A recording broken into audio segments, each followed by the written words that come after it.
Games Weasel. Now it's time to run down my 5 most anticipated games of 2010, assuming they don't all get delayed to 2011. First up, it's Lost Planet 2. As one of the first games to come out on the 360, this game absolutely floored me in terms of the arcade-style gameplay and visuals as you fought inside big mechs in a snowy landscape and shot lots of insects in the bum. This sequel takes place 10 years after the original story, and now all the ice has melted to reveal a jungle landscape. You can now customise your character, giving more of an RPG feel to the game, and play through the game in co-op mode online. You can expect to play this one in February. Also out for a February release, it's Heavy Rain. Much has been made of the very realistic tone of this game, and details about it are still scarce. We do know that it's going to revolve around 4 different characters and question the whole good and evil thing. It's also going to have a film noir look, some supernatural elements and quick time events to play through. Whether it's any good or not remains to be seen, but if anything it will be an interesting game to play whatever the outcome, so that's why it's in my list.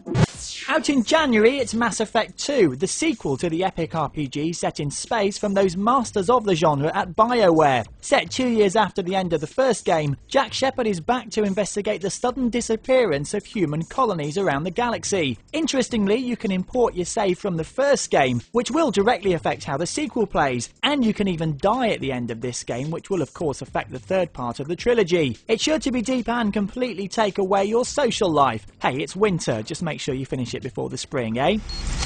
Now coming out in March, it's God of War 3. This will be the first game of the series on the PS3 and is sure to look absolutely stunning considering it already looked pretty tasty on the PS2. Kratos still needs to go to anger management and is once again waging war with the gods. Never a good idea. Of course he's using his Blades of Athena, his bow and his big fist gauntlets to smash everything up in his path, including solid objects of the scenery. This game is sure to be a slick action experience to give you blisters, and it's a must for anyone who owns a PS3.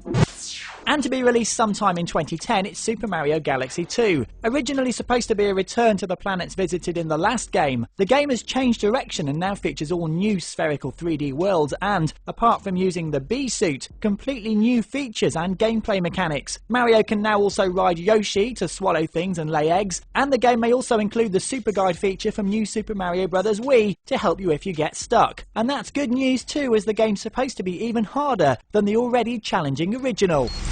Well, there's just some games I'm looking forward to playing in the first year of the next decade. Let's just hope they all actually see the light of day.